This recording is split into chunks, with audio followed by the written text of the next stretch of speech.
नमस्कार दोस्तों, बहुत बहुत स्वागत है आप सभी का आपके अपने इस YouTube चैनल विधिटेरिया में। दोस्तों, आज की इस वीडियो में हम आपको बताएंगे कि कैसे सेटलमेंट के लिए आप बैंक से अप्रोच करें। जी हाँ दोस्तों, इन दिनों सेटलमेंट की जो बात है वो काफी क्वेश्चंस आ रहे हैं सेटलमेंट्स को लेकर के कि सर सेटलमेंट हमें करना है, बैंक हमें सेटलमेंट के लिए मना कर रहा है, हम सेटलमेंट करना चाहते हैं लेकिन हम कैसे बैंक से बात करें सेटलमेंट के लिए। सेटलमेंट कैसे होगा, कब होगा, कितने में होगा, कितने दिनों के बाद होगा, क्या प्रक्रिया है, प्रोसीजर क्या है और किस किस तरीके से बैंक से बातचीत करें। दोस्तों देखिए, क्या होता है कि लोग लोन तो ले लेते हैं लेकिन अपनी फाइनेंशियल प्रॉब्लम की वजह से पूरा का पूरा लोन वो पे नहीं कर पाते हैं। जब वो अच्छे कंडीशन में होते हैं तो वह लोन ले लेते हैं। बहुत बार तो ये देखा गया कि जबरदस्ती वो लोन ले लेते हैं, उनके मोबाइल पे मैसेज आते हैं, उनको कोई फोन करके टेलीकॉलर बैंक की तरफ से लोग प्रलोभन देते हैं, उनको लालच देते हैं कि सर आपका सिविल स्कोर बहुत अच्छा है, आपको प्री अप्रूव्ड लोन मिल रहा है, इसको ले लीजिए। अब हर व्यक्ति चाहता है कि भाई उसको पैसा मिले, लेकिन जो व्यक्ति कभी लोन नहीं लिया है और लोन के बारे में जानकारी नहीं है, अगर वह लोन लेता है तो उसको क्या क्या समस्याएं आती हैं। जब तक आपकी जॉब चल रही है तब तक तो बैंक वाले आपको पैसा देते रहते हैं, आपको लोन देते रहते हैं, कोई इसमें दिक्कत नहीं होती है।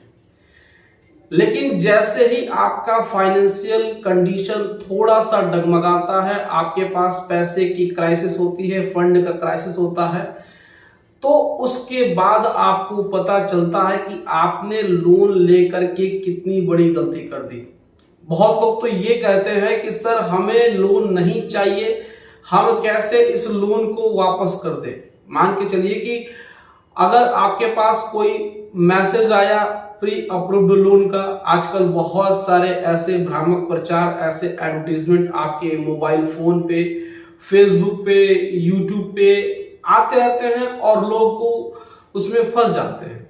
और जब वो लोन ले लेते हैं और वो सोचते हैं कि अरे यार हमने तो गलती कर दी लोन लेकर के, इसको कैसे वापस करें, लेकिन वो वापस नहीं होता है। लोन जितनी आसानी से मिलता है उतनी ही आसानी से उससे पीछा आप नहीं छुड़ा सकते हैं। मैंने अपने पिछली वीडियो में आपको बताया था। तो अब ऐसे कंडीशन में कि आप फंस गए हैं कि आपको लोन नहीं चाहिए या फिर आप लोन पेमेंट नहीं कर पा रहे हैं या फिर आपके पास पैसे की दिक्कत है, आने वाले साल 2 साल में भी आप उसको पेमेंट नहीं कर पाएंगे क्योंकि अब आपसे मैनेज नहीं हो रहा है, आपसे खर्चे मैनेज नहीं हो पा रहे हैं। तो अब कैसे आप बैंक से बात करेंगे। सबसे ज्यादा इंपॉर्टेंट बात यह है, बैंक तो लोन दे रहा था तब तक आप ले रहे थे, लेकिन जब आपके पास पैसा नहीं है और आपका अकाउंट एनपीए हो रहा है तो फिर बैंक का जो रवैया है, यानी कि बैंक का जो बिहेवियर है वो आपके प्रति चेंज हो जाता है। वो आपको भला बुरा कहने लगता है, आपके फैमिली मेंबर्स के बारे में भला बुरा कहने लगता है। तो ऐसे सिचुएशन में आपको समझ नहीं आता है कि आप क्या करें। तो सबसे पहले देखिए, मैं हमेशा अपनी वीडियोस में आपको यही बताने की कोशिश करता हूं कि आपको पहले तो पैनिक नहीं होना है, आपको डरना बिल्कुल नहीं है। कोई भी लोन हो, कोई भी सिक्योर लोन हो चाहे अनसिक्योर लोन हो, आपको डरने की जरूरत नहीं है। क्योंकि आप अगर डरेंगे तो जिस तरीके से बैंक चाहेगा वो आपको करना पड़ेगा। तो इसमें करना क्या है कि आप सबसे पहले जितना पैसा आपके पास है उसको आप सेफ रखिए, और अगर एनपीए हो गया है तो बैंक को पैसा देना बंद कर दीजिए। लोग सोचते हैं कि हमारी ईएमआई 5-6 ईएमआई बाउंस हो चुकी है, तो हम सोचते हैं कि थोड़ा मोड़ा पैसा बैंक को देते रहें। अगर आपका ईएमआई 10,000 है तो सोचते हैं कि 5,000 6,000 देते रहें तो हमारा कुछ माइनस होगा।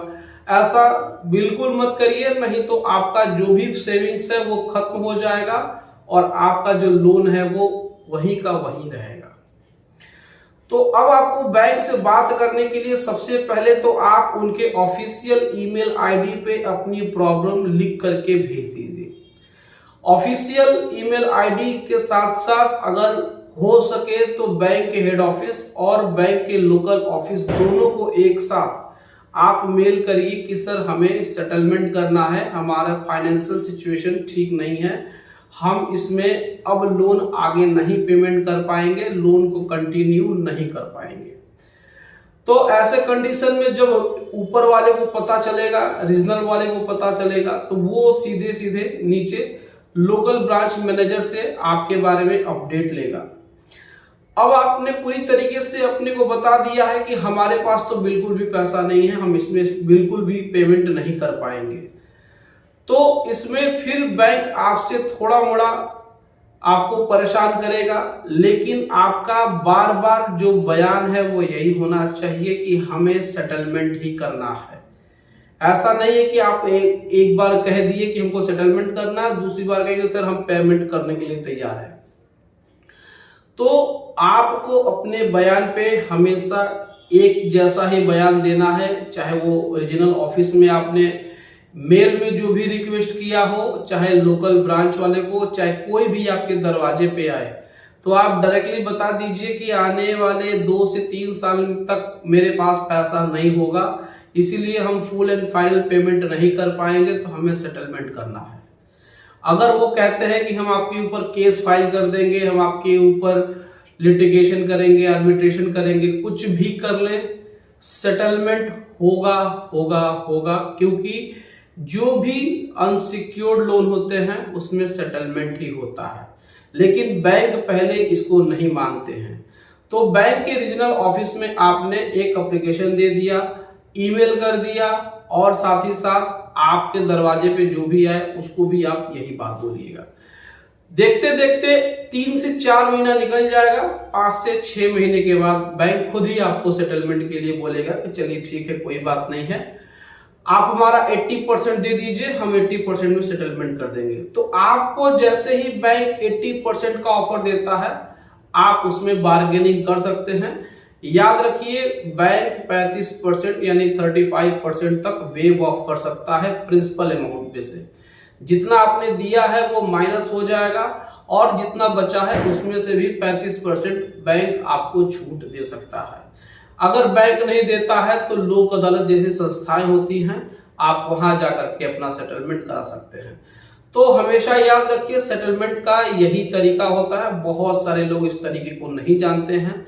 अगर आपने भी लोन लिया है, डिफॉल्ट कर दिया है आपने, और आप पेमेंट नहीं कर पा रहे हैं, तो आप सीधे बैंक के रीजनल ऑफिस में मेल डाल दीजिए, रिक्वेस्ट लेटर दे दीजिए, और अगर आपसे बन पड़े, अगर आप पहुंच पाए, तो उनके हेड ऑफिस में जाकर के आप स्वयं से उनसे रिक्वेस्ट करिए कि सर हमारे साथ ऐसी समस्या है, हम इसमें सेटलमेंट करना चाहते हैं।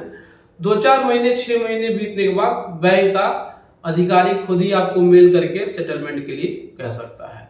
तो दोस्तों, ये जानकारी आपको कैसे लगी, आप हमें कमेंट करके अपनी राय जरूर बताएं।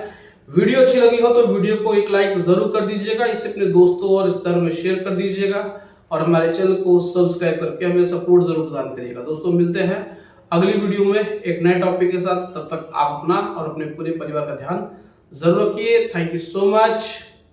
जय हिंद दोस्तों।